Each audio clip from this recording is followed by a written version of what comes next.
All right, good afternoon, everyone. Hope everyone can hear us. If you cannot hear us, you can certainly type in and let us know. As we go through the presentation today, a few things.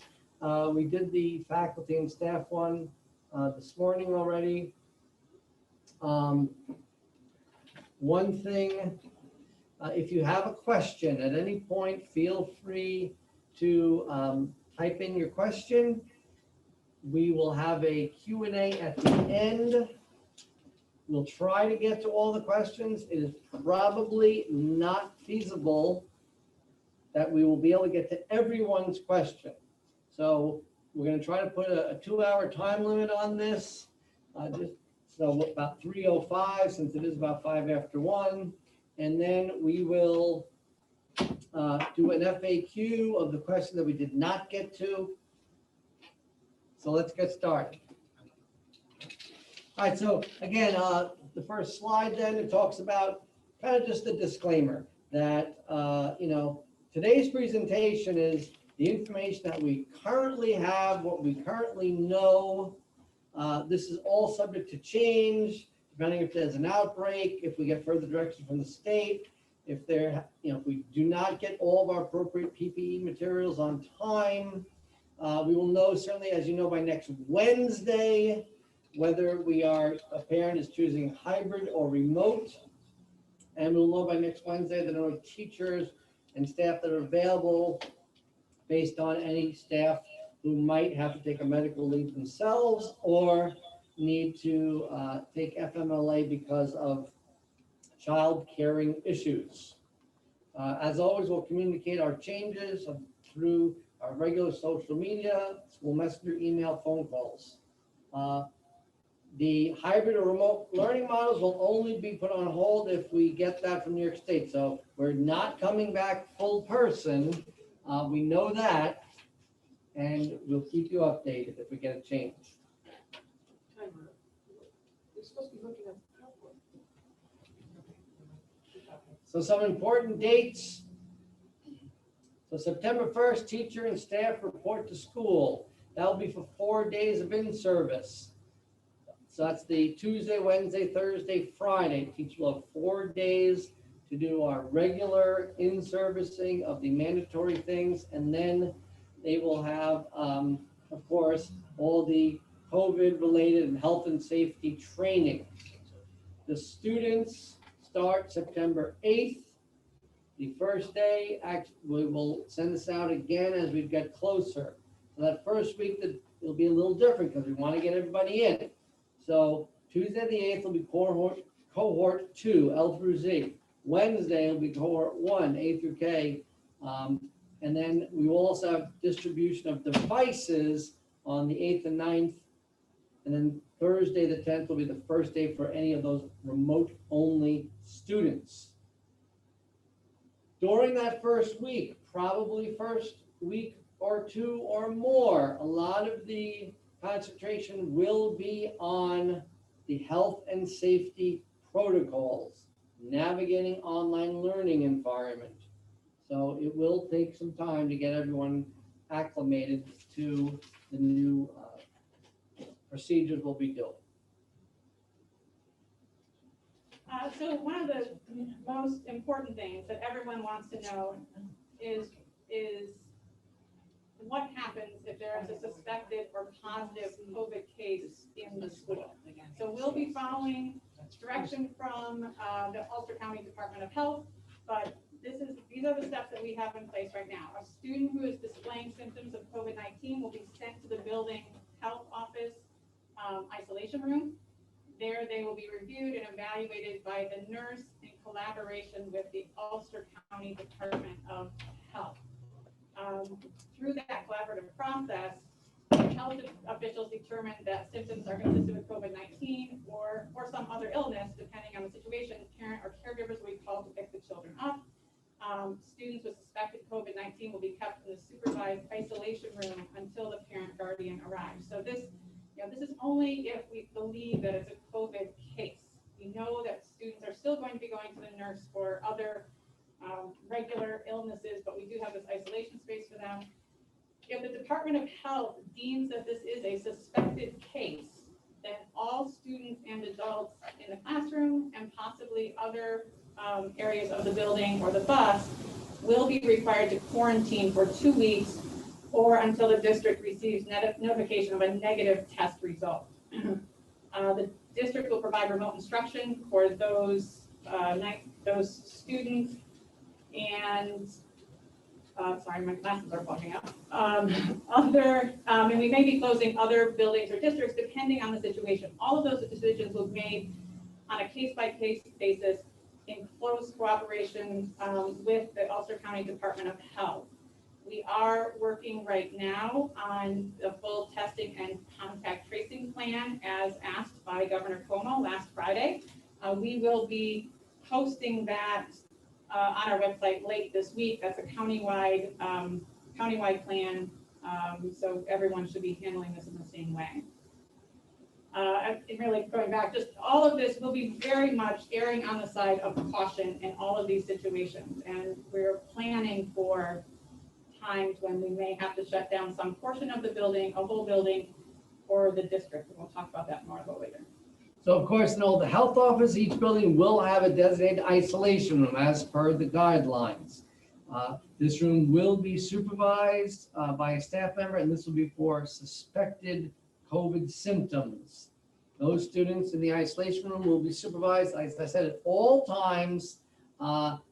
The most students we can have is 2 students at a time. If something else happens, we will, of course, make adjustments. Each health office will have 2 health professionals in them at all times, so that if need be, one would be in the regular health office, the other might be in the isolation room. As far as personal protective equipment, we have, of course, been ordering and receiving PPE for quite some time. The health office will have all the appropriate N95 masks, the face shields, gowns, and gloves. At the moment, we do have sufficient supply for masks and hand sanitizer for all faculty, students, and staff for the first 3 months, with more coming in. So that doesn't mean we're going to stop getting it in. It means right now we have enough for the first 3 months. And understand that means, at least 1 or 2 masks per student per day for 3 months, knowing that certainly some students are going to require a mask and more than 1 mask, and other students perhaps are going to bring their own masks and be more comfortable with that. The same is true for faculty and staff. We anticipate that certainly many of them will probably bring their own mask, but we have enough for every person to have multiple masks every single day. We are still waiting for some thermometers to come in, but again, we are optimistic that we will have that all in place well before school starts. And the Ulster County Department of Health is supplying additional PPE for all school districts this week. So all districts in New York State are required to provide COVID training to students, staff on all the topics below. We will have extra signage, and these trainings will be for recognizing the signs and symptoms, prevention of disease by staying home when you're sick, proper respiratory etiquette, meaning, covering coughs and sneezes, avoiding the use of communal objects, and if we do use communal objects, provide information on proper disinfection procedures. So an example would be, but not limited to, phones, desks, computers, other devices, or work tools and equipment. We will provide employees and students with up-to-date education on training on COVID as we move forward, and of course, the risk factors and protective behaviors. As far as wellness checks, the guidance from the state clearly does talk about, the state wants the parents fully responsible for monitoring their child's physical health. So that if your child exhibits any signs of illness, does not have to be COVID necessarily, that child should not attend school that day. The students on our buses will have their temperature screened Buying aid on the bus. We'll talk about that a little bit more detail later on in the presentation. But if a child does exhibit a fever, the child will be isolated and returned to the parents and guardians as quickly as possible. Many students are being driven to school or will drive to school themselves. They will have their temperature screening done before they leave the car or enter the building. And we will post the location procedures for the drop-offs at each building prior to the beginning of school, because it will look a little different depending on the school. Of course, students with a fever will not be allowed in the building. You know, obviously the hope and the expectation is that certainly a fever, that no child is going to be sent to school with a temperature. We understand that certainly things happen once a student gets here, but that should be an absolute telltale sign that that child should not come to school.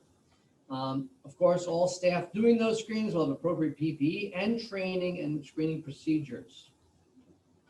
All staff will do it, so the staff coming into the buildings, they will do a wellness check on a digital platform before entering the building. And everyone entering will be monitored to ensure that each staff member does that check-in. So everyone coming in will do a check-in. As far as visitors will be severely limited. So there's no visitors except for if you're coming to pick up a sick child. No one's going to be allowed in the building. Deliveries will be extremely limited unless the delivery personnel has to come in the building. They will be all left outside and we'll deal with a staff member outside the building. Any visitor will do a paper wellness and a fever check, so their temperature will be taken before they enter the building. And those visitors will be required to leave any contact information for tracing needs. So, so face coverings will be worn by all people, students, staff, visitors in the school facilities at most times in the day. The face coverings must completely cover the mouth and nose. Face coverings will be required at all times on the bus as well. We encourage people to provide their own masks, but as Mr. Bon Jovi mentioned before, we will have masks available for all students, staff, or visitors on the bus, in classrooms, wherever they might need them, because of whether it's they need the mask or because of some mishap during the day that, you know, their mask became contaminated. Students may remove their masks when eating their breakfast or their lunch, when they're participating in PE or band and there's 12-foot social distancing in place, or during staff managed breaks, as long as 6-foot social distancing is in place. The mask breaks will be short in duration. This is, you know, a minute maybe at a time. That will be teacher managed. The students will be instructed in the expectations for the classroom and how to indicate that they need a break, and they will be told exactly what the procedure is for doing that in their classroom. So they'll know exactly what to do before it becomes an issue. And of course, we'll also be training. That's part of the training that we'll be doing, or the lessons that we'll be doing early in the school year will be about how to properly wear the mask, how to properly remove the mask. That's all part of the beginning of school information. Like we said, they remove their mask when they're eating as long as they're 6-foot social distancing.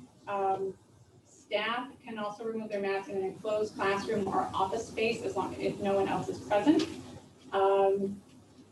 If a student cannot medically tolerate a mask, the parent or guardian must supply medical documentation to the building administration, and this will be handled much like we do a 504 for other medical conditions. But you know, we really encourage the use of a mask, so we would have to have very strong medical evidence that the student could not wear a mask at any time. They, you know, we will work breaks in if your student has a specific need that, you know, they can wear it most of the time, but they might need to take a walk outside to take that mask off for a few minutes. You know, we can work around that, but we really want to encourage that that students are wearing those masks, as many students as possible.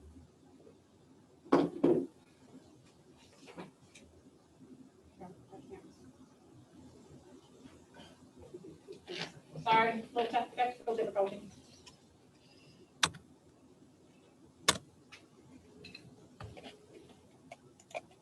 Okay. There we go.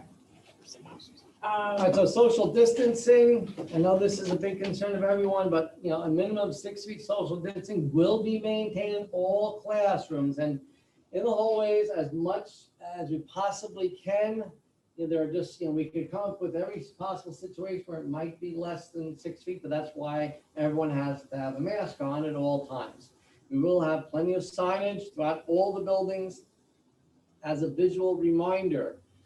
Classrooms will already be preset for the 6 feet social distancing. So the district will be doing that. So we're removing all extra furniture so that there really will just be 9 to 12 desks in a class, depending on the size of the class. So you should expect at any grade level, it'll be, you know, between 9 and 12 students. You know, at the high school level where you have a class, it might perhaps be smaller than that because only half the students will be there, if you remember. So, you know, and then you also have take out the people who chose all remote. So really it'll be a little less than half, perhaps, you know, about 40 to 45% of the population will be there. For phys ed, band, chorus, they will maintain 12 feet social distancing as required. But we'll talk about band and chorus a little bit more later. We will have the plexiglass barriers installed in the office areas and where any one-on-one instruction would occur. As far as hand washing, everyone from faculty, staff, and students will be trained in proper hand hygiene techniques. That hand sanitizer will be available in all classrooms, common areas. At the elementary and a little bit at the middle school, sinks are in the classrooms. I know some of the guidance talks about the touchless hand sanitizer dispensers and hand washing stations, yeah, but those are currently not available. When they come in, we will install them, but we're confident that between the ones in the classrooms and in the bathrooms, plus all the hand sanitizer will be available, students and staff will have ample opportunity to clean their hands. Students, of course, will be encouraged to practice that hand hygiene frequently throughout the day and whenever necessary because they're soiled. We will be, of course, sanitizing and cleaning the buildings and facilities regularly throughout the day, and they will be cleaned thoroughly each day. Part of that, we will have no before or after school activities in the buildings until further notice. So in order for us to really maximize that cleaning and to make sure that it's not really being disturbed by others, school will start at the normal times and end at the normal times, but there will not be after school pickup. There will not be the YMCA programs in our buildings. So those things will not be available, and outside organizations will not be able to use the buildings in the afternoon or evenings as they have in the past. We will be adjusting custodial schedules so that we will be able to maximize our efficiency and our thoroughness so that we can have more people on during the day to be doing that cleaning that needs to be done then. And then, of course, a team in the after school period to really do the deep cleaning that needs to be done. There were some parents who were asking for a list of the cleaning products that will be used. We published that in the FAQ document that we posted a day or so ago. You can find a list of all those cleaning supplies that we'll be using. And so that's the everyday cleaning. And then throughout the day, we'll be sanitizing the high touch surfaces and areas, such as restrooms, door handles, technology, telephones, all those kinds of things. Those will be cleaned on a regular schedule, and we will maintain a log of those cleaning times throughout the day. You can see a list of those specific locations in our reopening plan that's posted on the website. We will be cleaning student desks and cafeteria tables between use by students. That will happen regularly. And we will be doing training for our custodial and maintenance staff, as well as our regular staff, to some extent, on COVID-specific cleaning protocols. So the custodial and maintenance staff will be getting much more specific training, and then the rest of our staff will be getting training on the general cleaning protocols as well. I know that everyone is concerned about ventilation and airflow, and the state guidelines do reference this. We do have a, building management system that remotely controls the univents. All the univents, of course, are being cleaned and sanitized before school starts. At the elementary building, there's a number of brand new univents. Teachers will be asked to open windows, when appropriate. We understand as we get into the winter months, that's, not gonna be quite as easy to do. But, we'll work with our, we might be using a lot more heat because we have to open the windows. The windows will have to be open more until this pandemic passes. Interior doors will be open to add fresh air. And as per the guidance, you cannot use fans in the classroom, so fans will not be allowed. Again, I know restrooms also a concern at all levels, but they'll be limited to one person at the time. We're confident. I know if you do the math, it doesn't seem like we can let every student use the bathroom, but we have worked that out with our administration, and in each building there will be enough bathroom opportunity for all students, so no one is put in an uncomfortable situation. That will be monitored. It'll be one person at a time, and if a line forms, the adult will make sure there's social distancing, and those bathrooms will be cleaned regularly through the course of the day. I'm not going to sit here and say they're going to be cleaned after every single use. They're going to be cleaned regularly after they're used. A lot of people have asked, well, what happens, if a student refuses to wear a mask, and what's what's going to be the protocol. So obviously students are going to be trained and taught about the expectations for wearing masks and not spreading the COVID. So if a student demonstrates that they cannot abide by the expectations for proper mask wearing or social distancing, and they will receive consequences, through our regular progressive discipline that's in our code of conduct, appropriate to the age level and developmental level of the student. But if you want to take that to an extreme, I understand it's a little nerve-wracking. Just like with any rule in school, if there is a student who absolutely is just belligerent and will not follow the rule, there would be up to suspension from school and/or that student's going to have to be switched to all remote if they display that they cannot follow the protocols. I am confident that should be quite limited. So we've shown this a few times, but there are two different modes of learning that parents and students can choose starting in September. The first one is our hybrid A/B schedule. We'll be dividing the students into two cohorts. Cohort 1 will be students with last names beginning with A through K, and then cohort 2 is students last names beginning with L through Z. We will maintain students in the same household to be in the same cohort. And that will go by the last name of the oldest child in the district. So cohort 1 will be reporting in person to school on Mondays and Thursdays. Cohort 2 will report in person to school on Tuesdays and Fridays. Wednesdays will be all remote for all K-12 students across the district, other than our high school career and tech students who will attend BOCES up in Fort Ewan for their in-person lab day. There will be a few a few days throughout the year where we're going to be switching usually the Monday, but there's a few other days, to the Wednesday day. We'll be getting that scheduled to you shortly. It probably will be in the next FAQ that we post.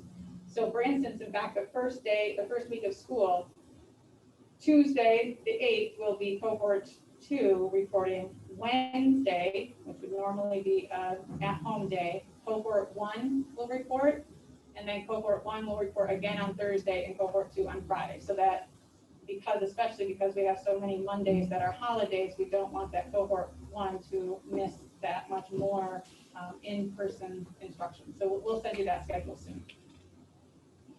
As far as what hybrid looks like and what school is like for each of those days, the in-school days, for the most part, will look much like they would in a normal school day, like a 4-time school day with masks and social distancing in place.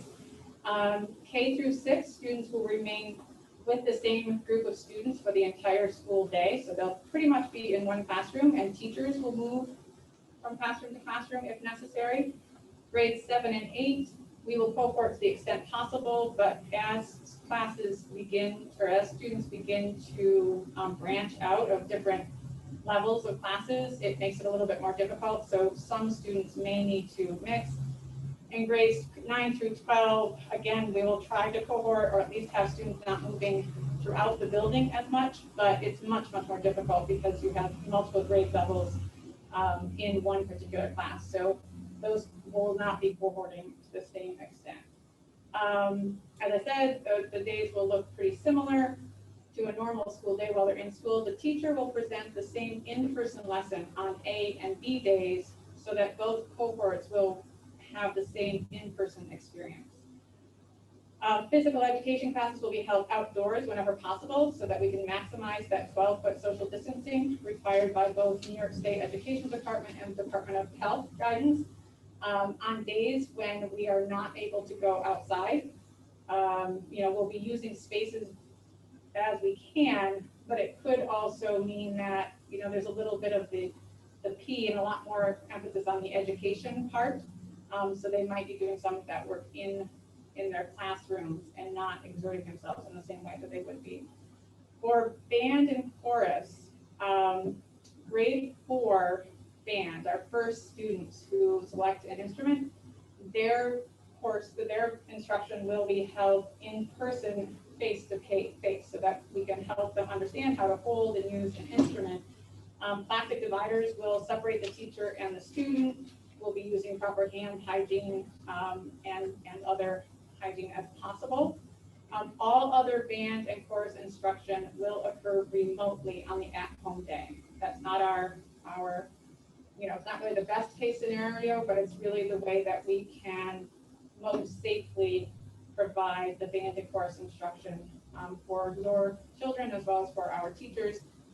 We hope that that's not the case for the entire school year, but this will allow, I think, some grouping of students to practice together, even though they'll be doing it remotely. Then the at-home days, when they're not in school on either Tuesday and Friday or Monday and Thursday, teachers will be providing independent work, much like homework, for students to be working on through the online learning platform, either Seesaw for grades K through 4 or Schoology for grades 5 through 12. These lessons can include any kind of work. It could be something that's completed entirely online. It could be packets, it could be projects, it could be video instruction. Some of that work may include books, manipulatives, paper packets, whatever is going to support the objectives of the lessons taught on the in-person day. And those could either supplement, they could also move the student forward. It really will depend on the needs of the curriculum that the teacher is presenting. Also on those remote learning days, the at-home days, there could very possibly be connection to the school by special education teachers, related services, guidance meetings. There could be specific content that will only be offered remotely. I mentioned band and chorus. We know already that our psychology courses at the high school will only be offered remotely on the at-home day. We also may be doing some other types of support. We really want to maximize the in-person class time, academic time.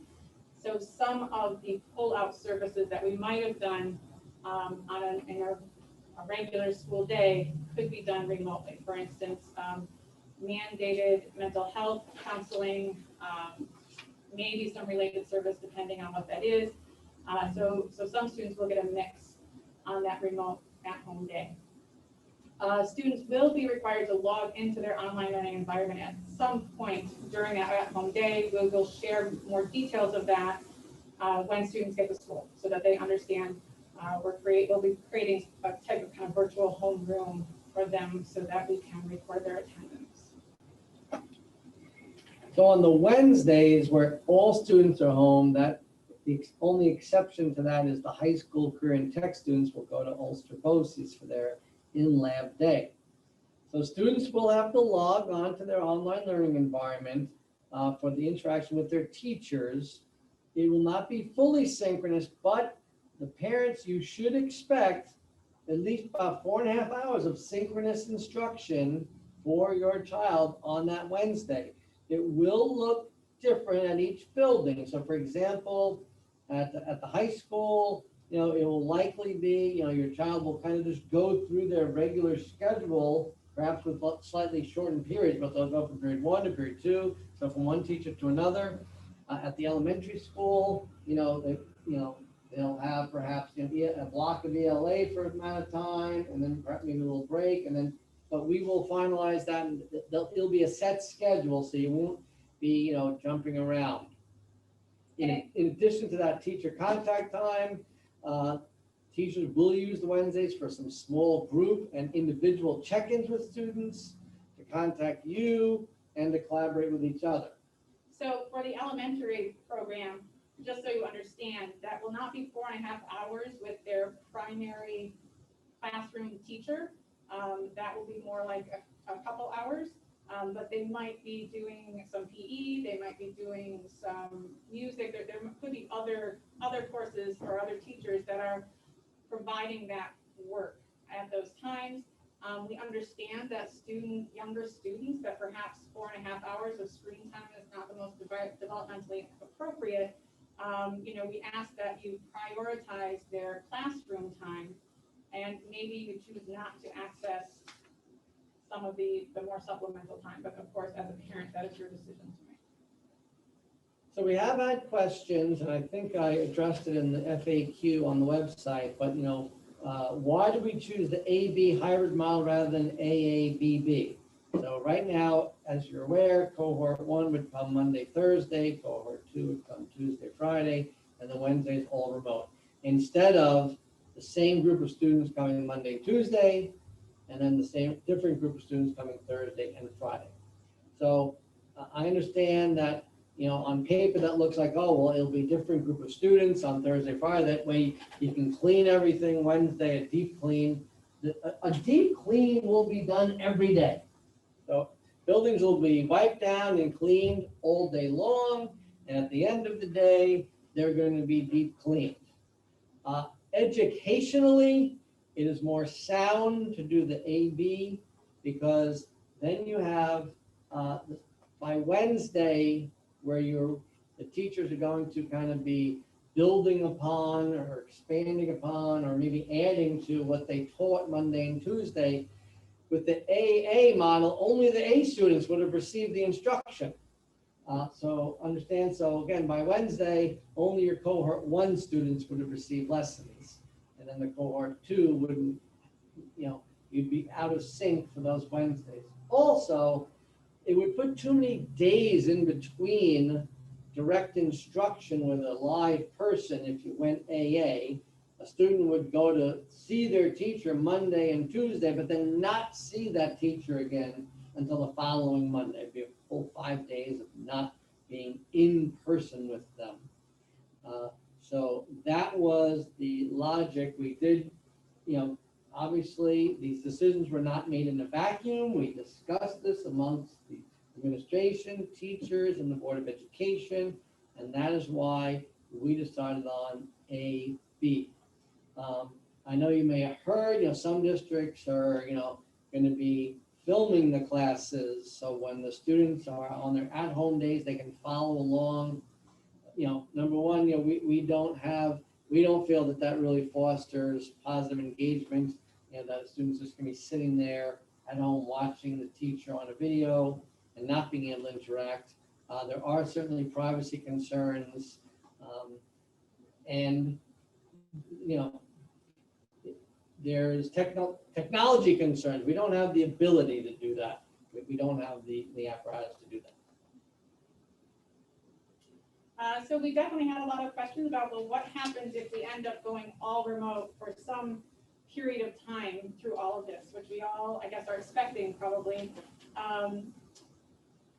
And yes, that could be necessary. It could be necessary for a matter of days or weeks or months. We really don't know. If we make that decision, it will not be made lightly. It will be definitely made in conjunction with the county and state Department of Health. It could come as a mandate from the governor's office, but it could be because of, a suspected case within one of our schools. At that time, we will go all remote, but you will stay with your assigned hybrid teacher. So we won't be melding the all remote students in with the hybrid students. We still will cover, we will still follow a Monday, Tuesday, Thursday, Friday, and the Wednesday CNC schedule.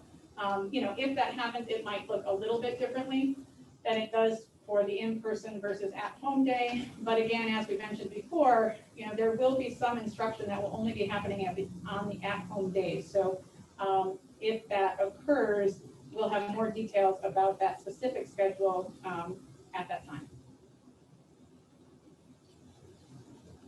Special education for students who are in 1211 or self-contained programs in district. Those students will be attending each of the in-person days. So 1211 students will attend Monday, Tuesday, Thursday, Friday, with the CNC work happening on Wednesday. All other special education students that are assigned in district 15-1 program, collaborative or inclusion ICT program, they will follow the schedule that would go with their cohort, their last letter name. The students who are in a collaborative program will receive their collaborative services on their in-person days and Wednesday. They probably will not receive that collaborative support on the days that they are at home, so the Tuesday, Friday, or Monday, Thursday. Depending on the individual IEP needs, some students may receive related services on either in-person or at-home days, and we'll be making those decisions based on their IEP and the availability of teachers. These are individual education plans.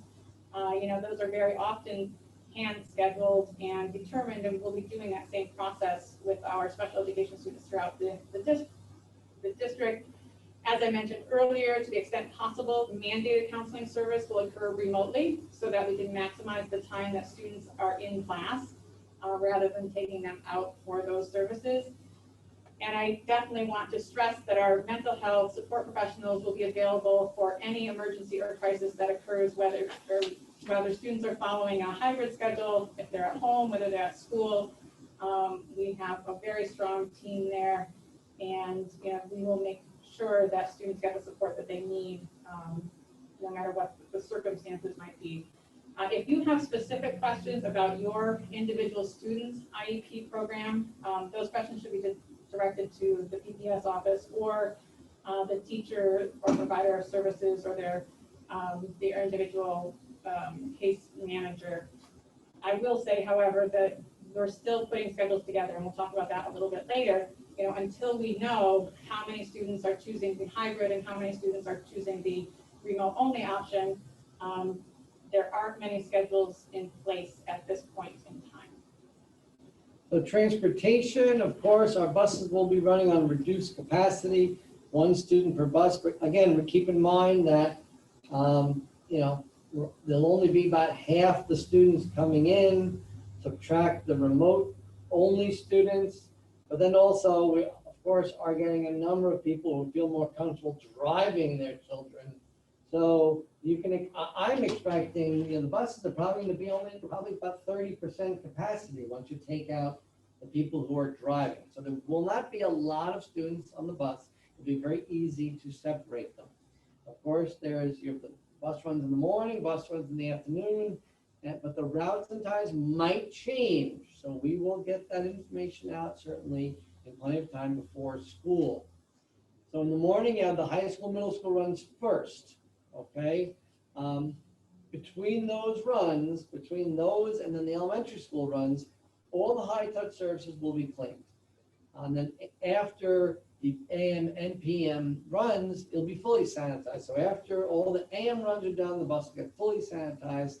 After the PM runs, the bus will get fully sanitized. I believe we mentioned there will be an additional staff member on the bus in addition to the driver. So masks will be required at the bus stop and at all times on the bus. There'll be someone there other than the driver to enforce that. As we said, we are asking parents and guardians to please take your child's temperature and look for signs of illness before sending them to the bus. So the hope is that there'll be no child who'll be just walking on that bus when we take their temperature and it's going to be 100 or above. But certainly that could happen. So please stay home if you have any signs of illness. Their temperatures will be scanned by a school employee on the bus. So then before they arrive to the building, anyone with a temperature of 100 or above will not enter the building. We will have sections on the bus kind of quartered off to if there is a child who's gotten on the bus but then has a temperature. That does bring into question, well, what about everybody else on the bus? So they will be kind of quarantined until our nurse or health professional makes a judgment on exactly what it is. And if need be, it is certainly in a worst case scenario, one person on the bus, could, end up quarantining people until we got a positive or a test result back that was negative. When students enter and exit the building, they will be staggered so that there will be no buildup, there'll be no pileup of students or of staff at any of the doors, and there'll be someone there to monitor that. That's going in and out of the building. And again, our reentry plan has more details on this than I'm telling you right now. So the other mode of learning that will be available to students is remote-only learning. The remote learning experience will be designed specifically as a virtual experience with different modalities, methods of instruction, interaction. Because this is not the same experience as students in a hybrid model, we're asking that parents commit for the first 10 weeks of instruction, and then we'll reevaluate at that point to just see what the public health situation is. You will have the opportunity then to transition to the hybrid if you would prefer that.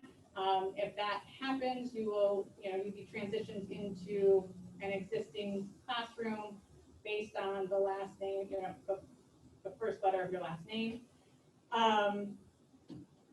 Our remote students, for the most part, will have a separate teacher of record who will only be working with remote students.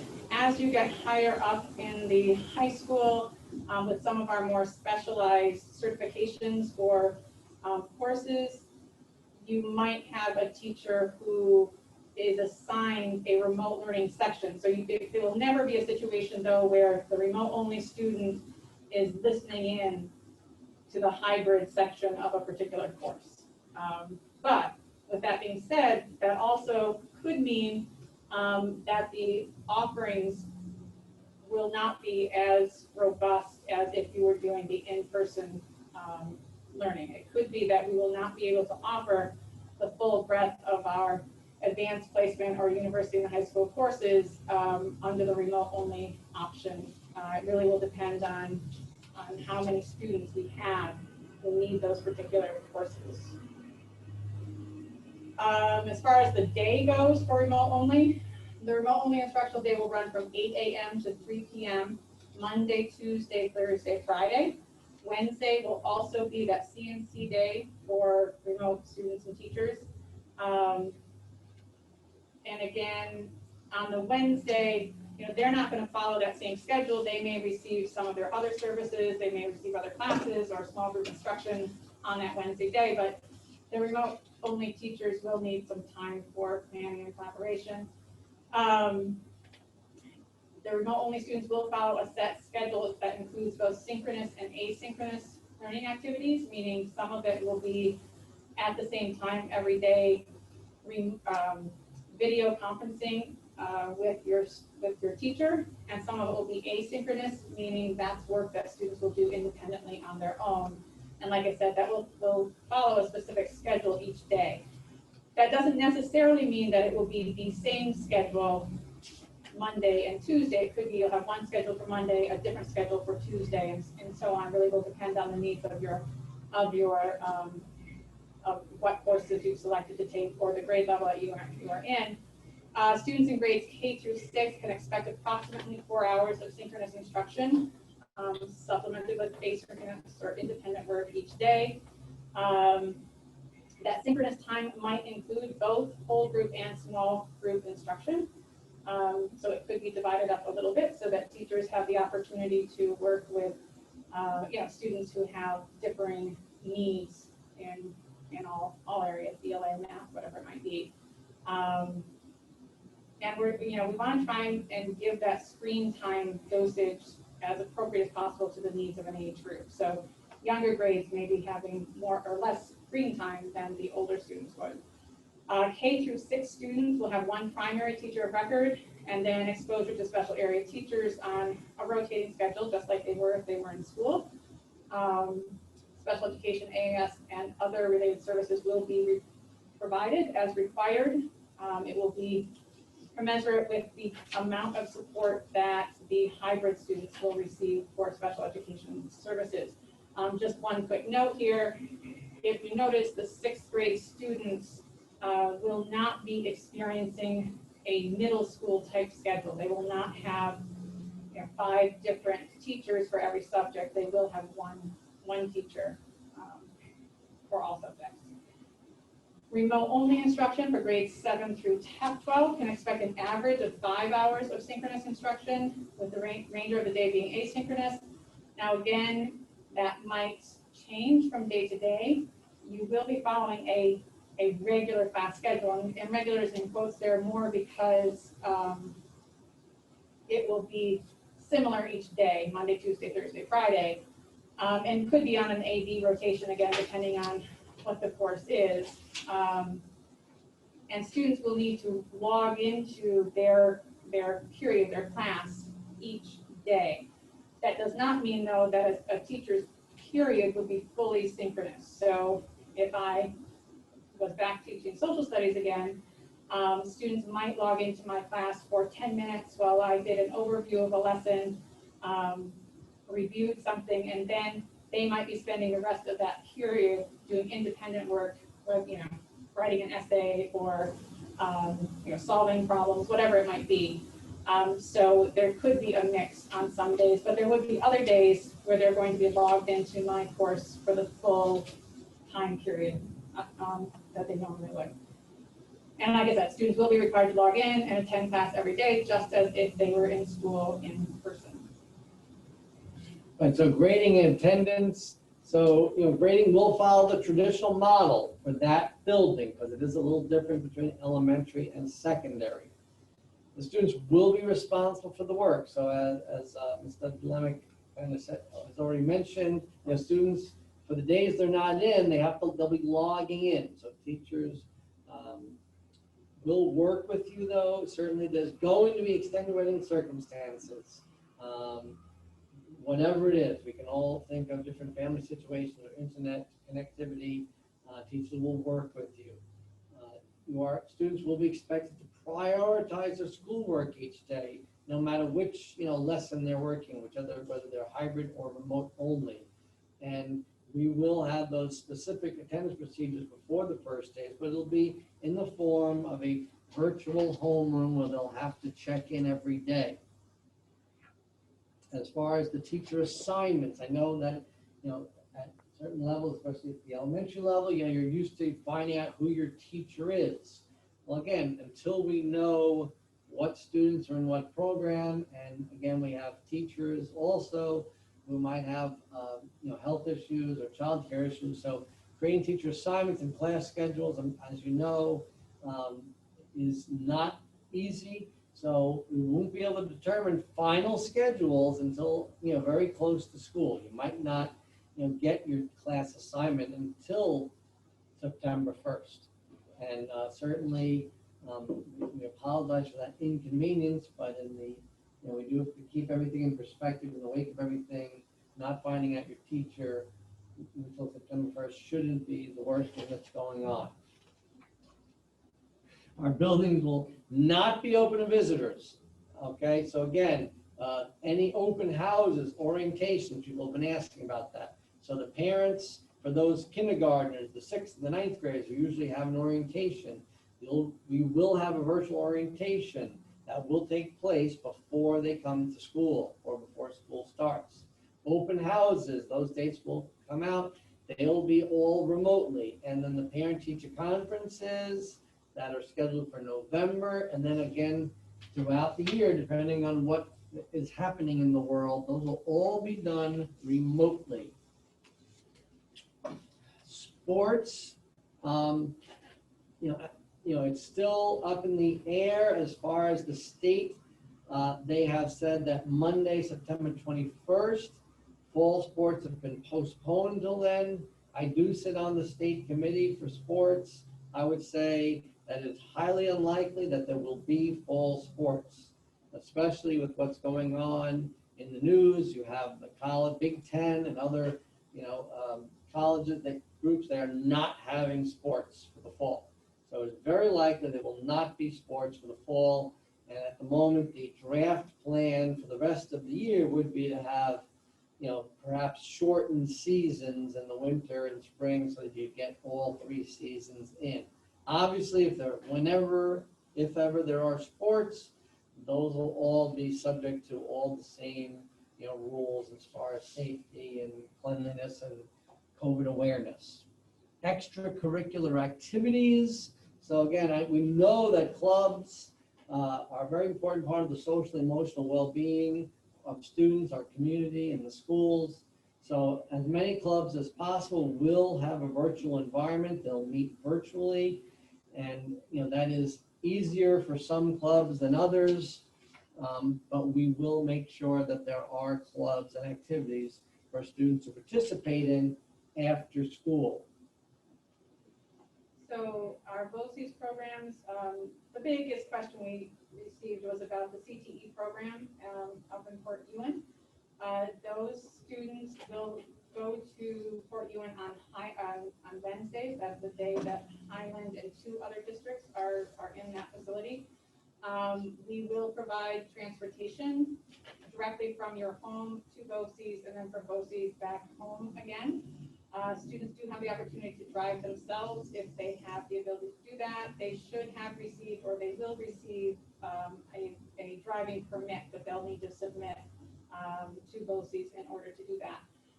The remainder of their program will occur remotely online, and that schedule will be supplied by Ulster BOCES by a particular program, again, if it has not been shared already. The high school student schedules have been created with this in mind. So when you are in person at the high school, you'll only be here for some portion of the day, just like you would have, again, if it was a regular school year. You'll be here for your English, your whatever, PE and social studies class, and then you will go home, or vice versa. It could be that you won't have a schedule in the morning and it will be in the afternoon. But we are planning the schedules for that purpose. Other students who are assigned to full day programs at either Ulster BOCES or other out-of-district programs, we will be providing transportation if those courses or those programs remain in person. Even if we end up going all remote, we still will be providing transportation to those programs. So as far as food service, certainly we're all concerned about that. Our food service department, as I'm sure most of you are aware, did an incredible job this past spring, making sure that families' needs were met. So, they of course have very strict protocols about hand washing, glove wearing, temperature taking, temperature of the food, the milk coolers, etc. So they are.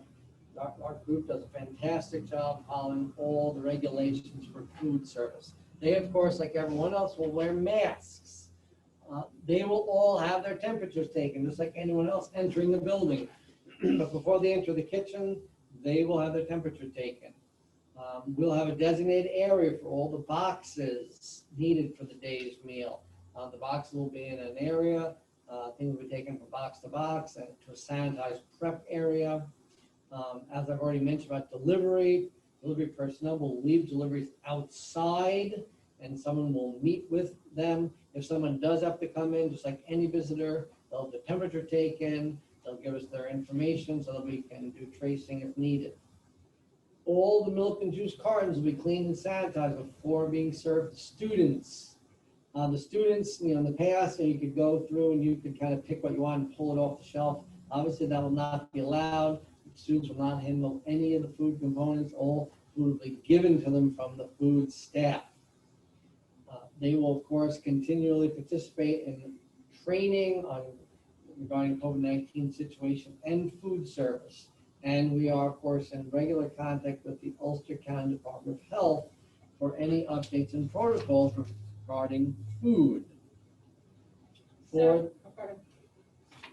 as far as what lunchtime or breakfast looks like in each building, each family will handle it a little bit differently.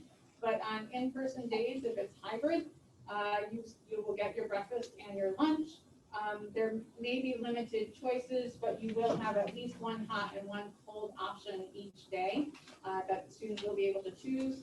Students at the elementary and middle school will eat a supervised lunch in their classrooms with their cohort, and meals will be delivered to the room, so they will not be going through the cafeteria lines that will be brought to them. Instead, they'll be ordering it a little bit earlier in the day. High school students will eat lunch in common areas. They will use the cafeteria, although we're modifying what that looks like, and there will be multiple places to get food rather than all filing through our normal cafeteria space. And that those common areas will be socially distanced so that, some might be in the cafeteria, some might be in our area between the gymnasium and the auditorium. We probably will have some outdoor seating, at least while the weather stays nice. So those will be available to students just like normal. For your remote days or your at-home days, or for the remote-only students who are free and reduced eligible, meal pickups will occur Monday through Thursday from 3:45 to 5:45 p.m. at the elementary school lower cafeteria door. And that's for all students or families in the district. So if you're a high school student who receives free or reduced lunch, you would pick up your meals at the elementary school lower cafeteria at those times. We will be supplying individual meals, breakfast and lunch, for the individual students in each family. Unlike the shutdown that occurred in the spring, where we were supplying food for the whole week for the whole family, we no longer have the ability to do that. So it will be individual meals for the specific students who are in school at this point in time. This is our plan right now for this. As we get into the, into school, into the routine of things, we may need to adjust those times, or we may make some changes to it, but we will communicate that just as we did in the spring to try to make it as efficient as possible. If there are families who do not have transportation to be able to pick their food up at the elementary school, we will work with you to make sure that our students are fed. So technology, obviously, no matter what choice you do, that this is an important part of the entire program. So we will, by the end of September, every student in K through 9 will have a district technology device in their hands that they can travel to and from school. So we basically will be one-on-one K through 9 by the end of September, and that could be depending on the grade, an iPad or a Chromebook. In the high school, 10 through 12, they'll bring their own device, and/or we will have some devices to hand out, and we have more devices coming. So no student who needs a device will go without one. As we mentioned at the beginning, remote-only students will get their devices on September 8th and 9th. That will be the pickup, and we'll notify you of the actual place and time for that.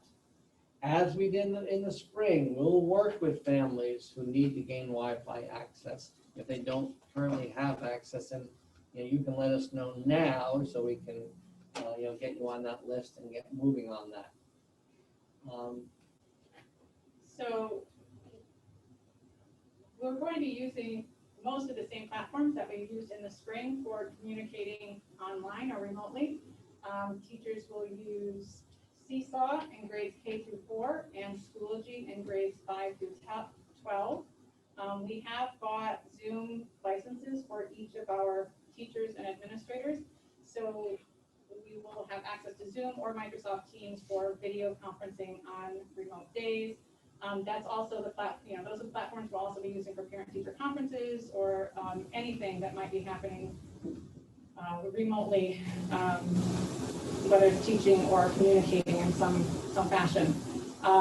We will, unlike we did in the spring, we will have a series of synchronous as well as asynchronous lessons for parents and students on how to access Seesaw, Schoology, all of our main class lanes, all of our main platforms to help parents help their students navigate the environment. We'll be doing these trainings with teachers as well.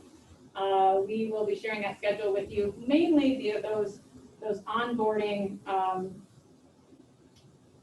courses or lessons will be provided the first week of school, once students have their devices in hand, so that you can actually be sitting with the device, and we can take you through step by step what you need to do or where you need to find things. We'll be using a variety of other digital programs depending on grade level, and to the extent possible, they will be accessible using one password through our ClassLink program, and we're working very hard to make that as seamless as we can. We'll give you more information about that, and again, some of those programs, it depends on the grade level of the students. There are some that we're using at the elementary school that wouldn't be appropriate for high school, and vice versa. And we will be providing intensive training to our teachers and other staff during those 4 superintendent's conference days, September 1st through 4th, and ongoing throughout the school year. Much like in the spring, Ulster BOCES was quite a valuable resource for training for teachers as well, so we'll be encouraging use of that in the Mid-Hudson Teacher Center. But definitely we'll be doing training continually to help teachers and parents and students understand the new remote world that we're in as much as possible. So again, as a reminder, as far as your choice, parent choice, so we're asking that you have until Wednesday the 19th, because we wanted to have our 3 presentations. So today, we have another one on Monday at 6 p.m. and then Tuesday 5:30 p.m. We'll be repeating this presentation.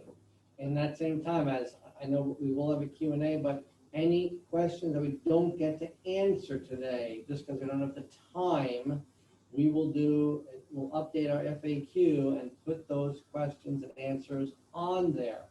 But by Wednesday, we're asking for that commitment, and that will be for the first 10 weeks, whether you want to go all remote or go hybrid. And obviously, every family is different. You might have multiple children at different levels, and children within the same family can be in different modes. So you can have one child in remote only and another child who in hybrid. That's up to you. Just make sure you communicate with us. But we do if you make the choice, it's going to be for 10 weeks. We will work with you. If a parent who chooses hybrid, then you want to go all remote, we can look at it on a case-by-case basis, but we cannot just say that if you choose remote, that you can just come back and forth. It has to be for 10 weeks, to be educationally sound. For transportation, okay, so again, if you don't contact us at all, we are presuming that you are choosing hybrid. That's the default. If we do not hear from you, that means you've chosen the hybrid and you're going to use our buses. If you're not going to use the bus, but you're choosing hybrid, we need to know. So we need to, just so we have an idea of how many students will be on the bus. So if you're choosing hybrid, or you're going to drive your children to and from school, we do need to know that. And unlike, this is not normal anymore, we know that. So normally, we've been able to, grant changes in transportation. We're not going to be able to do that. So it can't be that they're going to go one here one day, dropped off somewhere else the next day. It has to be, we're gonna need a 2-week advance notice before we can make any changes to where the child is being dropped off. That's very important for our cohorting and for our routing of students. So it just, we just can't be as flexible as we have in the past with that. Now, one thing I just wanted to add in, because I know, we had our faculty and staff presentation this morning, and, one question certainly that we were asked, and some of you might be thinking, well, why don't we just delay a little bit, because some districts in both Orange and Ulster County have delayed a few weeks, some a week, some 2 weeks, some have delayed all the way till October 5th. So I will say this, we're not going to make a final decision until Wednesday, until we get all the information out, until we hear from parents. I would say, world according to Bon Jovi, you might not like my singing if you saw my video last spring, but I hope that you like that I'm a straight shooter. Okay, so I'm not going to sugarcoat anything. By October 5th, health-wise, there's really probably, unfortunately, not going to be that much of a change. There's not going to be a vaccine yet. So, and we do have to come back to school unless the governor changes that. The only thing that would keep us, make us delay would be if we don't have all the thermometers in, if we have too many staff members who either themselves have medical issues or too many people take a COVID childcare leave, then that very likely would delay us. So it is not off the table, but that decision has not been made yet. As of now, it's hybrid or all remote.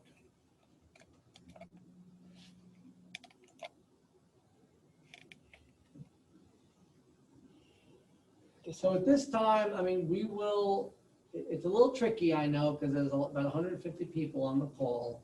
We'll take questions, and it's tough for us to read through all the questions in the chat. So if someone has a particular question, if it's specific to your child, my advice would be to, that might be more appropriate to ask, your building principal, your building level, okay? But at this time we'll take questions if anyone just wants to kind of chime in, and we'll take them as they come. I did just see on the chat come up, curriculum for this be the same whether it's hybrid or remote. Yes. Well, as far as the standards are the same. So you're going to be getting the same standards whether you're taking kindergarten all remote or you're doing kindergarten in the hybrid method. Will that look differently? Absolutely.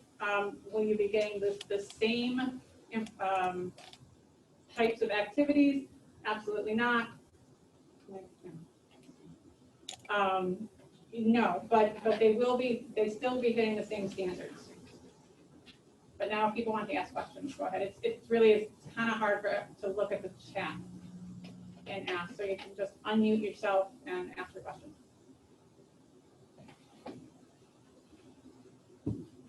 Do I email the school to let them know my daughter's doing the remote learning?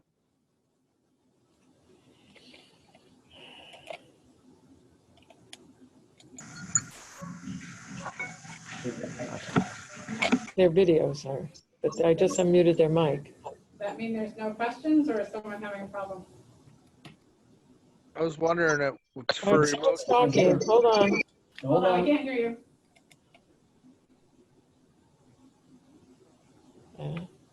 From remote learning for the kids, do I email the school district to let you guys know Unmute daughter wants to do themselves. remote learning? It was on. It was already there. Wanted you to know. And show them mute. Spoke to Mario. It looks like it's was that The answer to that is yes. I believe that there are a bunch of questions on the forum, and it's probably a better place to post questions and have them answered as opposed to everybody unmuting and talking, if that's okay. Hold on, we just heard someone's voice. We were not hearing. I said there are a bunch of questions posted on the chat. If you scroll back, I think that's probably a better forum for question asking and answering than speaking because there are so many people on the phone call. Okay, here, I'll try looking on this other computer and see if I can, it's just hard to see the questions clearly. Yeah, no, we know there's a lot of questions. All right, well, we'll try and do that the best we can. I'll ask the question and then Sure. we can.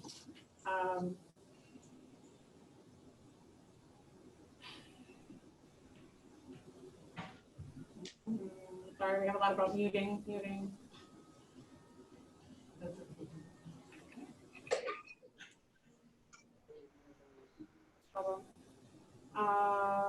Will faculty member that is in the quarantine room also quarantine after possible case in that room? The faculty member that is in the isolation room will have extensive PPE that they're wearing, and they will not be touching that student. So, and that student will be isolated. So there will not necessarily be the need, but of course we'll follow Department of Health guidance on that. Right, once there's a student with a suspected case, and, we certainly don't have to think about it, but someone who tests positive, so the person, whoever was in the isolation room with them, I'm sure it's the Department of Health protocol is gonna kick in, and that is very possible you might have to quarantine. See, some of these questions, I don't know if they were asked before we went to that part of the. Right, so we won't re-ask questions that we believe we answered.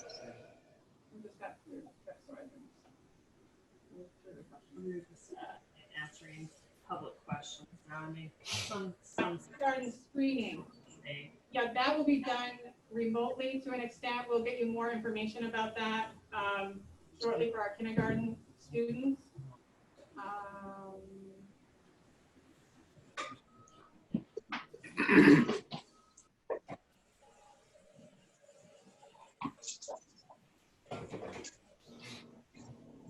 When will you know which AP college classes are? Carol, you're moving stuff. I'm sorry, I have to mute, no one can hear. Oh. So I'm just muting them all. AP, the decisions about course schedules, that will be made as soon as we know who we have in particular, whether they're doing hybrid or whether they're doing remote only courses and what availability we have for teachers.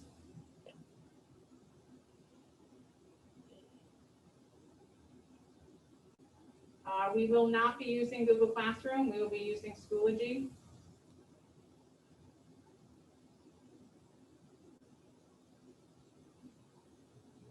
How can we open without resources being in the hands of students? I'm not sure what resources were being referred to in the question. Will all three presentations be the same? So they're going to be pretty close. We will update any questions that we're getting. We'll add them into the presentation where we can. But I would say each presentation is probably going to be, 90% the same. Yes. Right. We might add more information, or as more information becomes available, we might add that in there. Right. Can we refuse the school provided device and continue to use our own? You certainly have the choice to do that. I mean, one of the reasons that we want one-to-one is so that all students are seeing the same thing on their screen. And we will be expecting that students are carrying their device from home to school with them every day. So we won't be able to support your own personal device. If there's a technology problem while they're at school, we may not be able to solve that problem quickly or efficiently or at all for you. But that would be your choice, certainly. You certainly have that choice.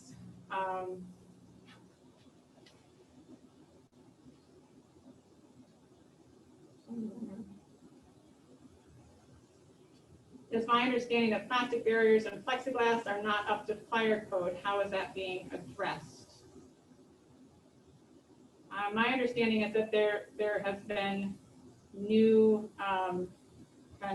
guidance on that, and we're very fortunate that our buildings and grounds person is the town of Lloyd fire chief. So we're pretty confident that whatever we put in place, he will make sure that it's. Right, so anything we put in place to that, like that, will be inspected by Dr. O'Rourke from Ulster BOCES, who is in charge of the fire safety. So it's not like you can't just order plexiglass from Lowe's and put it in. This is a special fire-rated plexiglass that will pass inspection and or should pass the fire inspection. If a child is sent home with symptoms and has to wait for a negative test result, are their siblings allowed to stay in school? I would say no. But again, we'll be working with the Department of Health on all of those questions, determining not only, for the individual student or adult, but for the classroom and any other proximate contact that would be happening. But my guess would be someone who lives in the same family that may have symptoms of COVID, they would have to wait until there was a negative result before the siblings would be able to come to school as well. Correct.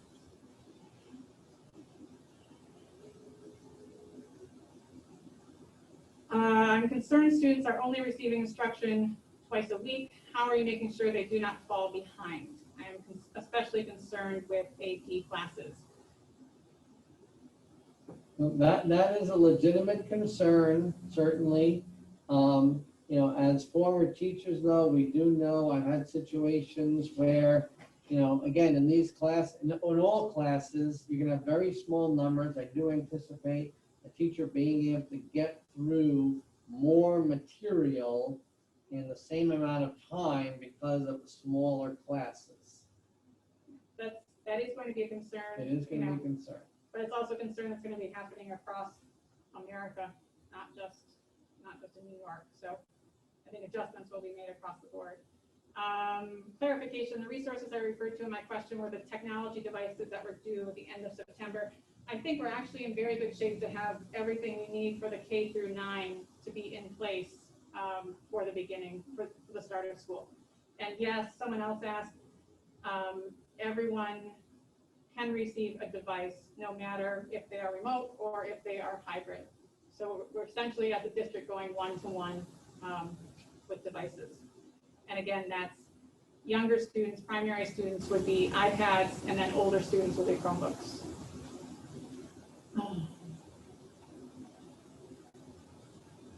Is there a way parents can view the students' curriculum progress through remote learning and hybrid learning? There are ways to do that, absolutely. And I think, again, lessons learned from the spring, that will be part of that parent onboarding instruction that will happen. And the videos will have so that you will understand how to do that.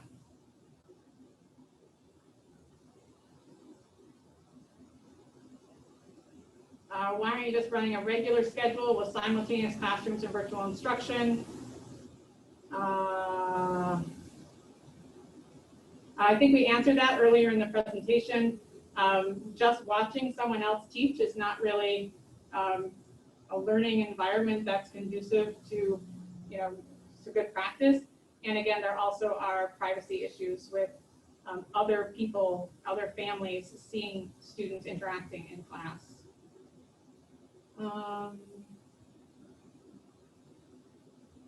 Once the list of AP classes comes out, will students be able to switch from remote to hybrid? Yes. Yeah, well, we can be, yeah. We're going to work with people on a case-by-case basis, certainly. Will testing be rapid? How long will it take to receive suspected COVID tests back? But so that'll be done by the Department of Health. The school actually isn't doing the testing. So our testing protocol will be posted by the end of tomorrow. But really the Department of Health will immediately kind of take that over. They are saying that it'll be 4 to 5 days. That, in speaking personally with Mark Ryder and Pat Ryan, our county executives, that it should be 4 or 5 days. Are staff and children receiving training on how to wear a mask, the rules such as how to properly adjust your mask to avoid contaminations and where to put them when they're eating? Yes, that will all be part of that training that will occur in the first week or so of school.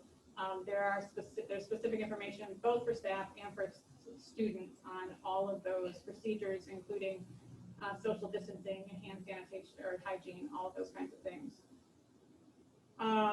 If a student has to quarantine and waiting for a negative test result, what kind of instruction will they receive at home during this time? They would transition to, with their teacher of record though, a version, a hybrid model. So they would receive, they would receive stuff on their platform. It would almost be like though when they're out sick now. So when a student is ill, it'll be more though, right? When they're out sick now for more than 2 days, work is provided. So work will be provided as much as possible so they do not fall behind. For 8th grade, will students who are planning to take Regents Algebra and Regents Biology be able to in both remote and hybrid scenarios? At this point in time, that is our plan moving forward. Again, we really are dependent on what numbers we receive for decisions by parents for what their students will be doing. Many districts have just decided, sorry, it's moving, I just lost my question. Many districts have just decided to be fully remote for September. Is that on the table for Highland? Right, so I answered that already when we started, that it is still a consideration. This was a big question that we didn't get into the presentation. Are there enough subs to cover classes in the event a teacher gets COVID? I hope so, but truthfully, But if a teacher gets COVID, yes. If multiple people get COVID, no, which would be the same. That's a nationwide thing. It's not just New York or Ulster or Highland. There's a shortage of substitute teachers nationwide. So if we have the need for a lot of subs, we would not have that. And we would, as we have sometimes in the past, covered that, on a day-to-day basis with other teachers, do cover for, we have TAs who cover, but we would not have a lot of subs available because every school district's gonna be in the same situation. will the elementary school remote only schedule for synchronous learning be the same from day to day and week to week? That will be determined to an extent by the remote only teacher. However, yes, we are stressing that you will be able to expect when your student needs to be on a device and when they don't. The only thing that might be different would be maybe on Mondays, because they're in a particular learning group, they might be on a time differently from on Tuesday, but our hope is that would, every Monday, that would be the schedule. But, again, we're going to have to really work through this once we get going to try to make it as feasible for everyone as we can. Will everyone be informed when or if there is a positive test, whether person had contact with others or not? Yes. Right, so we'll, again, that's all part of the Department of Health protocol, but yes, it's not going to be a secret. There are, HIPAA laws and things like that, but, we will, we'll keep everyone informed as much as we possibly can. We might not be able to give names, but we can certainly let you know that there was a positive case. Again, we're going to err on the side of caution, so, we try not to think of positive cases, but it certainly is something that's possible that could happen in any school district. So, the guidance talks about shutting down maybe only one section of a building, but, the reality is that, to keep everyone safe and everyone calm, a positive case might shut down an entire building or an entire school district until you get, until the required amount of, quarantining time passes. And that's up to the Department of Health. Do juniors go to BOCES in the morning or afternoon? Again, BOCES students will only be going to the Port UN campus on Wednesdays, and that's a little longer day than they normally would. I think the times are 9:30 to It's either 9 to 12:30 or 9:30 to 1. They should be getting that information soon. The rest of the week is virtual, and that could depend on what they needed in their schedule at the high school. I can't give you that definite about whether they'd be in school, in Highland High School in the morning or afternoon for the hybrid.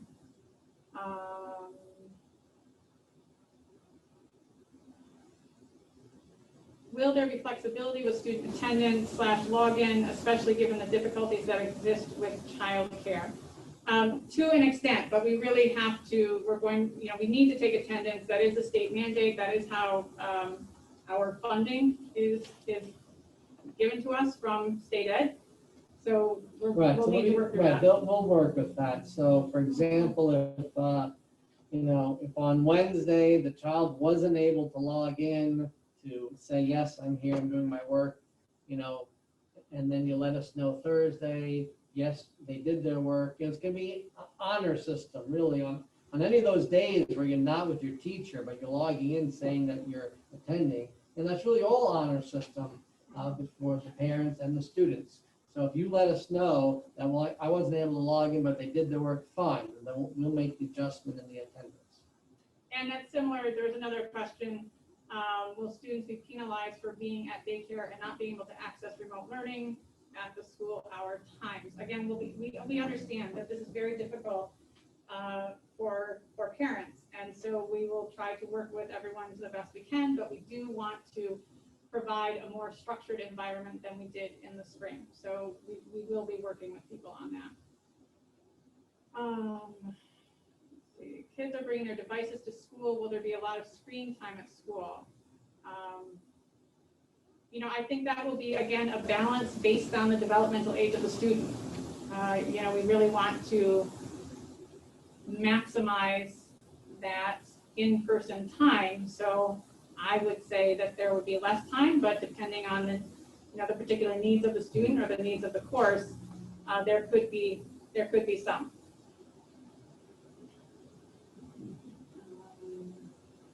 Has the bandwidth of the network been tested in each building to see if it can handle this increased load? We've been working with BOCES. Right, so we're working with BOCES. Our bandwidth theoretically should be fine. If there's any backup, it would be happening at BOCES, not here. We have the bandwidth, so we should be okay. If schools go totally remote and you have a child with a 504, how will they get accommodations and services? We will work through that on an individual basis, depending on what the services and what the accommodations are. Sure. Yeah. If I work Monday through Friday, whether I choose remote or hybrid, how can my kids get their work done? I can't expect daycare to help with this. Again, we'll try to be as flexible as we can and help you and support you as much as we can. Can an older sibling drive their younger sibling to middle school? Is there time for students to do that so parents don't have to worry about it? Yes, one of the things we are talking about, though, because so many more people are going to be transporting their children themselves, we may be trying to stagger the times that students are arriving, because we will be doing those health screenings before they come into school. So we'll be giving you more information about that very soon. But yes, a high school student could drive their middle school sibling to school. Another question, yes, all students will be given laptops or devices that will come back and forth with them every day. Virtual teachers required to provide the same amount of live instruction each day. That's really described in the PowerPoint, and we'll be posting the PowerPoint so you can go through that more. And if you still have questions, certainly reach out to us. Are teachers required to go into the buildings on Wednesdays? If yes, what is the rationale for this? Our plans are for teachers to be in the building. Yeah. So that that will make it easier for, we know that they're working for supervision purposes, but also for collaborative time. We need the teachers to work together with each other. It'll be easier if they are all here. How are teachers selected to teach remote versus hybrid? So that will depend on, again, I know you keep hearing the same thing, but let's just imagine we have a wide, it will depend on what courses need to be taught. It'll depend on what the teachers who, for medical reasons or other reasons, won't be reporting to work, so they'll be automatically, many of them, a remote teacher. Then depending on where our needs are, someone will be assigned to a particular course. So there might even be some teachers who maybe they'll have like a high school teacher might have, 4 sections of hybrid, but 1 section of all remote, depending on the certification and because you have a lot of singleton courses at the secondary level where only that specific teacher can teach it. Right, but we will be matching certified teachers Right. with the content. You won't have someone who's, a high school teacher teaching elementary students or Right. anything like that. And yes, teachers and staff have the same deadline as parents do next Wednesday to submit their paperwork if they are they have the medical exemption or so we will, as of next Wednesday, we'll have a much clearer picture of who will be where. Will teachers be forced to use personal time off for multiple instances of quarantines? So for the way a quarantine works is that, there's part of the federal law that if someone has to quarantine, they're required to quarantine. So they get up to 14 days of federal time before they start having to use their own sick time.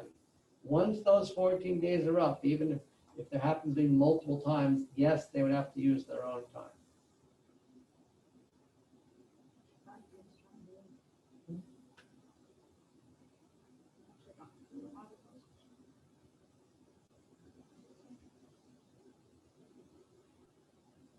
Will we do bandwidth checks before school starts? We can't really do that until everyone's here, and every other school district is in. Well, again, we know our bandwidth can handle it. Nothing's guaranteed. You really can't just test the bandwidth. It's going to depend on, we're going to need everybody here. You'll need all other districts in, because the issue is at BOCES. So I know that BOCES is, monitoring their systems, and theoretically, the bandwidth should be fine. This is the question more about the chat that's going on. Is there going to be a line or a person who answers parents' questions because some questions haven't been answered? Yes, we will go through all of the chat from the beginning to the end, and anything that wasn't answered in the PowerPoint. Or now, yeah, that we will send out more information for the FAQ and the FAQ, and we'll answer there.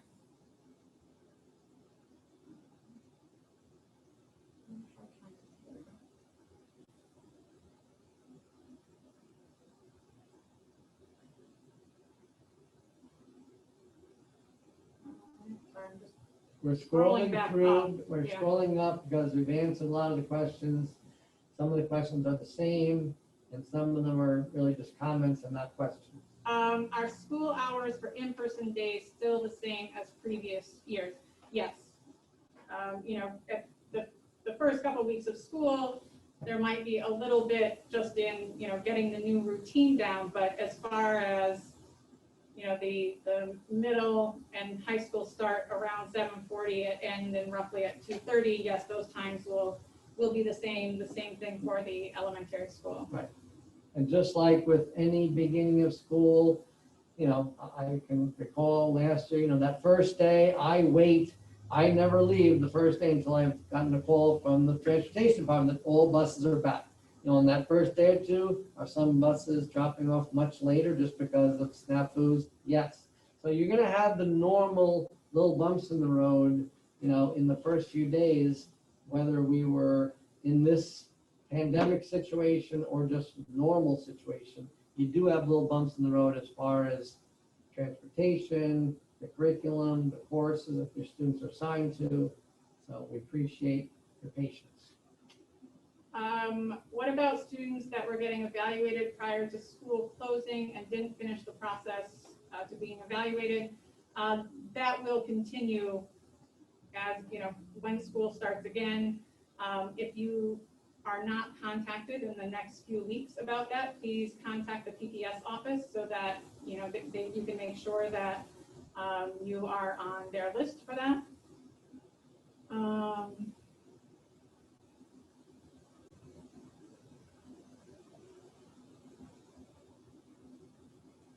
I understand teachers will work with both on Wednesdays, but will students themselves have the chance to interact at all?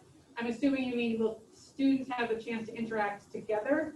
I think that actually Wednesday, even though it will be happening remotely, will be one of the few times that there's a chance that you'll have the whole class together, virtually at one time. So there should be, that would be part of the teacher's normal lesson planning that they might be doing for that particular class. So, synchronous time does not necessarily mean that it's just like Mr. Bon Jovi and I have been doing for a long time now.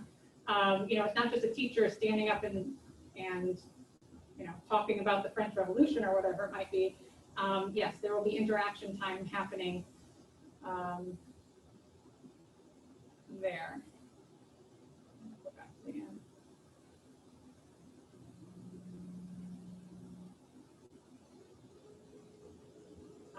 Will the district provide better and more transparent communication? Why weren't emails sent to notify about the town hall meetings? Are you meeting your obligation to inform and communicate with all stakeholders? I believe emails went out. So if we didn't send that out, I apologize, but I believe the schoolmaster emails went out. I did a phone call and it was posted on the website. So our goal is always to be completely transparent. And we're trying to over communicate as much as we possibly can. Sometimes people get sick of hearing my phone calls, I know, but I apologize if things weren't communicated to everyone, but I believe that they were. And if you did not receive an email from us, it could be that on a school messenger, you chose not to have email sent. You can call our district office, 691-1014, and talk to Carly Jacobson, and she can double check that you get all notifications that are coming from our building. Will students be sharing desks in the middle school, or will there be assigned seating for each cohort? Yes, students will have assigned seating in their cohort. Again, because everyone is socially distanced and you want to keep that social distance, so you're not going to be moving from seat to seat or meeting a small group over around one set of desks. Those students will be staying in that same desk. Okay, and I'm just getting a few things about got an email but not a phone call, or got a phone call, normally get notification. So we'll double check and make sure that the email was sent out, but I thought that it was, so we'll check. Oh, I guess the question was, will cohort A be using the same desks as cohort B? Yes, they will, but they will be thoroughly cleaned Every day. When will we have a real schedule for all school hours? There's no way to prepare for unknown times. So when the in-school days, the hours are going to be the same. So when your child comes, and if you choose hybrid, if it's Monday and Thursday or Tuesday or Friday, the times are the same as they are now. Okay, you will get a little bit more specific times if you're for the hybrid day, for the days they're not in school, but certainly for the all remote.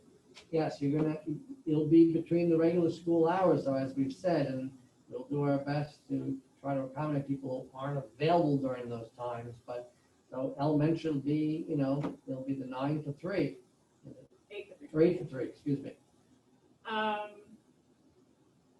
And also, bus schedules will be coming out as soon as we know our transportation needs, and they can do the routing for that, which they're trying to do as we speak. They're monitoring that. HCSD learns email regularly. So we'll send that out as soon as we have it. Please clarify the desk use in the schools. Are students assigned their own desk? Are their materials will be used every time they are in school? So at the elementary and middle school levels, the students are assigned a desk. That's their desk. They'll be the only ones in it that day. As far as materials, so at the elementary level specifically, teachers will be, individualizing things so that, only that student's going to touch, that scissor or that pen or pencil, etc. At the secondary level, students will be moving from class to class, and everything will be wiped down, but it will be minimalized. But yes, they will be, more than one person using the same desk at the high school level. Yeah, and their materials, for the secondary students, it would be just like regular school. They're going to be carrying their materials with them, pens, pencil, paper, that kind of thing. One thing we did not mention in the PowerPoint, we will not be using school lockers, so students will need to carry their supplies with them. So they will need a good backpack or bag of some sort. It's just it's too difficult to try to social distance the lockers and too many touch points and all that kind of thing to use lockers. Same thing for PE. We will not be using the locker rooms, so students will not be changing for PE. That was a question that was on the thing that we got ahead of time that I didn't get into the PowerPoint.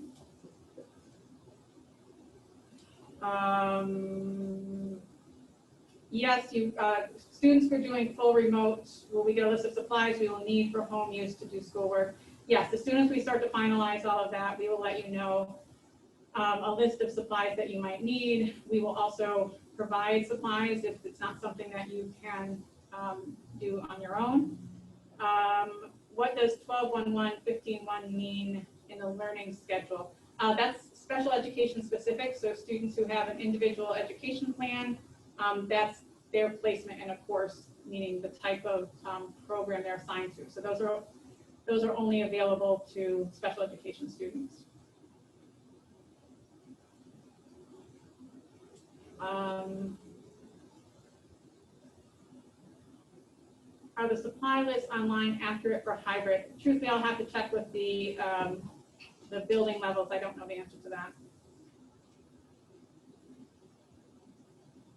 Students doing full remote option. I'm sorry, did that one already. I missed the beginning of the presentation. What happens when someone has a mask exemption? They need to get a doctor's note for that and hand it into the building principal. And other precautions are in the presentation that we did, which we'll be posting on the website. So you can look through that, and then if you have further questions, you can contact us for questions. Were teachers polled on their preferences? How much input have they been able to provide for this opening? So we met with a committee of teachers district-wide, and then we broke into smaller committees by building. So teachers did have input throughout the process as far as, the AA, BB, all remote, and just kind of some of the, especially on the each building level committee, they've been working with the administration as far as how the day-to-day procedures will be. So they're the ones kind of out there in the trenches. It's not Mrs. Dudley Lemick and I, so we're not going to pretend that we're going to dictate to them. So they had input into how we were going to get this done. I understand the learning experience for hybrid and remote will have differences. Will remote learning require all students to log into live classes 5 days per week as opposed to the hybrid learning for 3 days of instruction and 2 of independent work? For example, hybrid students are actively learning on Tuesday, Thursday, but remote learners will be logging in daily. We did talk about that a little bit earlier. Remote only students will be logging in Monday, Tuesday, Thursday, Friday actively. But different instruction might be happening on those days depending on what's happening. Can I request that my child not be placed in a classroom with other children who have medical exemptions for wearing masks? That's a very difficult thing. No, I would say no. Yeah. We don't know, we haven't received those requests yet. It is likely there's going to be some requests. I know that is difficult and uncomfortable for everyone, but that, to be truthful, but we have to keep in mind that these for the children themselves also. For that child, I'm sure that would be very difficult also, to go through a school day without the mask, and we don't want anyone facing any ridicule or bullying or anything like that. So, but unfortunately, we will not be able to just say that you can request not to be in their classroom. They have the right to be there also. If you were that uncomfortable, then you'd have to make the decision if you wanted to just go all remote then. Now, we have not been inundated for requests for that, so I don't foresee, and I do think there will be a conversation about, what that specific need is or that specific condition is, and whether a student, can wear the mask but will need more frequent breaks than other students would. Or if they need a longer duration break, then maybe that break, that student, it goes with an aide and they take a walk outside so that they can have a longer break. We really want to, we're going to emphasize that masks should be worn as much as possible. So we will be working to make that the norm in most environments across the district.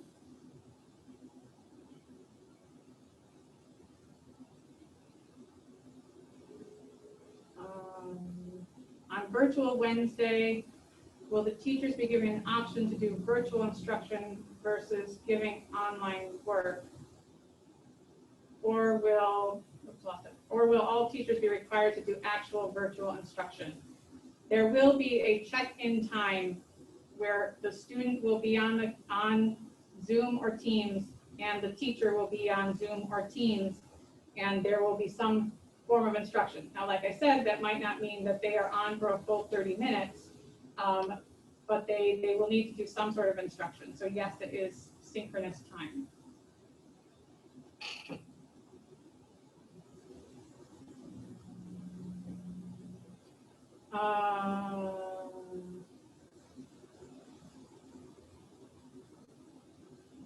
This is off. I'm losing it.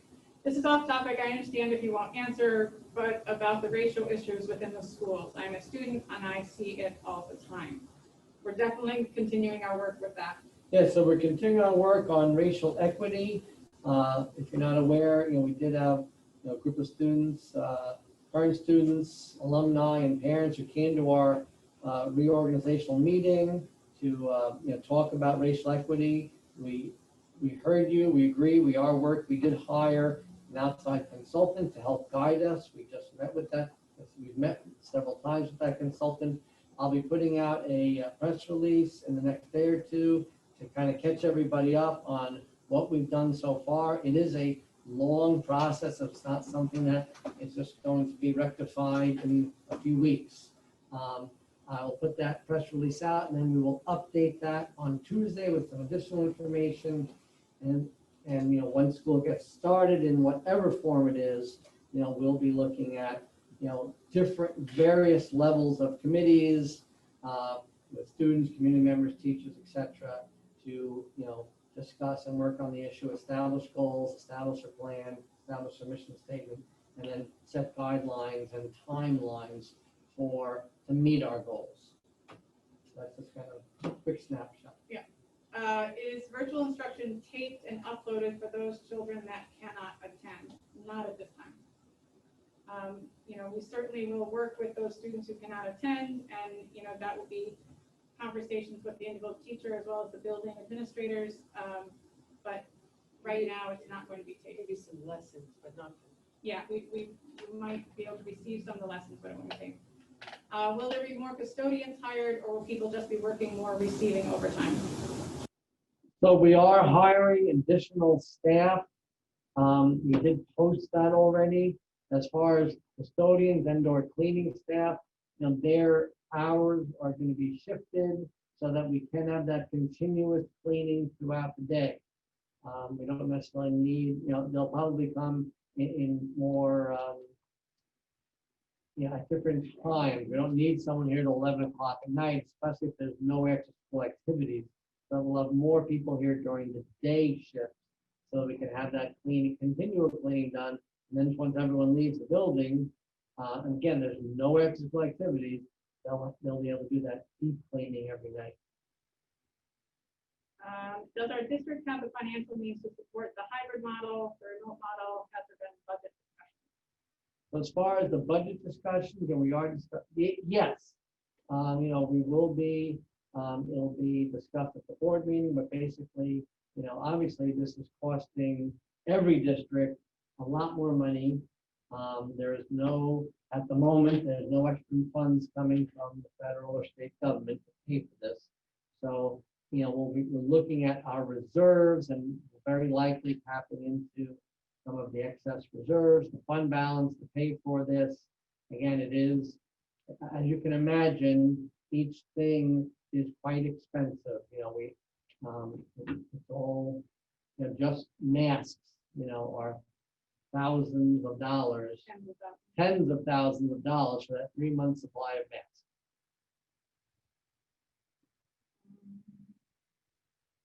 I haven't got any new ones in a few minutes, so let me see if I can get back up.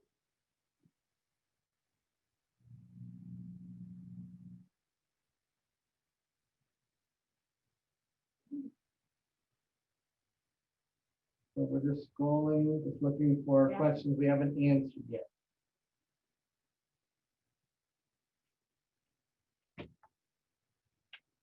The plexiglass does not stop aerosols, and students entering the airspace from another student will breathe in the aerosols during eating and bans. How does the district address this? So it's kind of a two-part, well, there are different parts in the way of that question. So I think the person is saying the plexiglass doesn't stop aerosols, so perhaps that's not enough protection for the student or for the teacher in band instruction. And then eating in the classrooms. And I know that's a big concern that many parents have. And Right. they're going to have their masks off while they're eating in the classroom. Right, I'm not gonna make up an answer.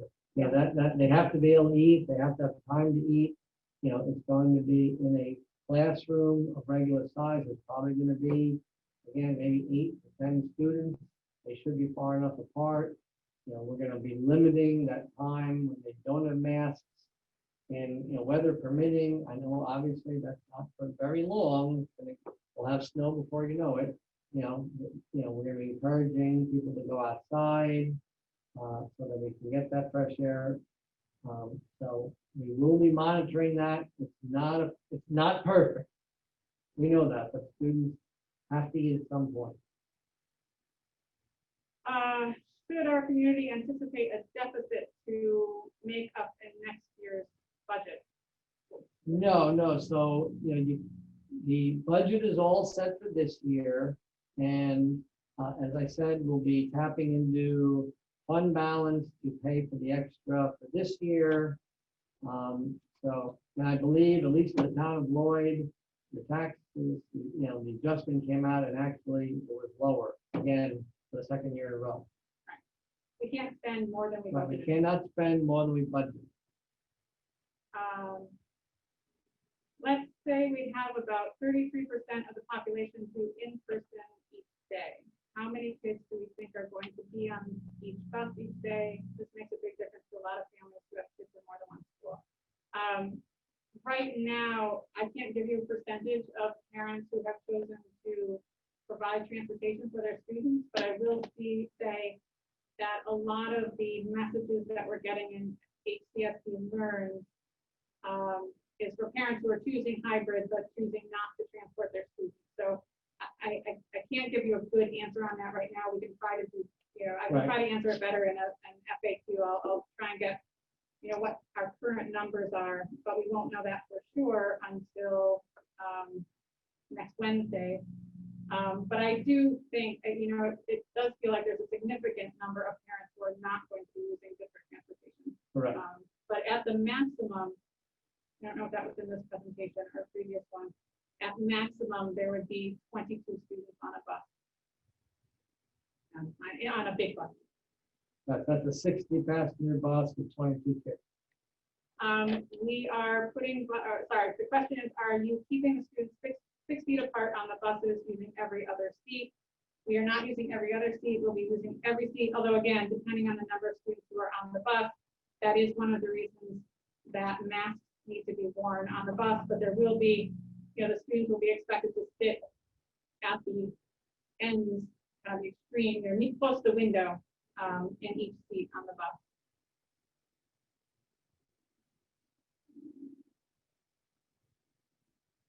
Can kids be 6 feet apart at recess if they're standing around talking outside versus 12 feet required for physical exertion? Yes. So they're gonna have to be 6 feet apart. Our teachers, our monitors are aware of that. Obviously, they're gonna have to, recess is not gonna look the same as it did, so they're gonna have to get unique with, the way they're doing it, Yeah, but unless kids are actively running around, kids are just socializing, 6 feet different distance is okay. They don't need to be the 12 feet. It's just if they're, letting off steam, running to the woods and back or whatever it might be, they would have to be 12 feet. After school clubs and activities will be going on. They will be going on, but they will be happening virtually. So we did, we talked about, we addressed that in the presentation. As many clubs as possible will have a virtual club.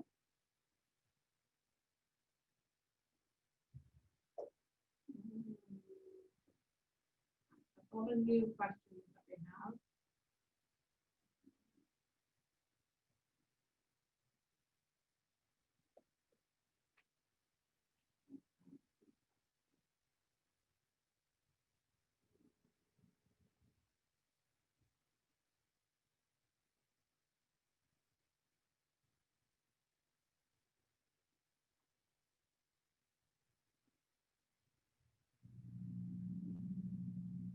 We're still searching for questions that That we haven't answered. we haven't answered. Trying to go back far enough.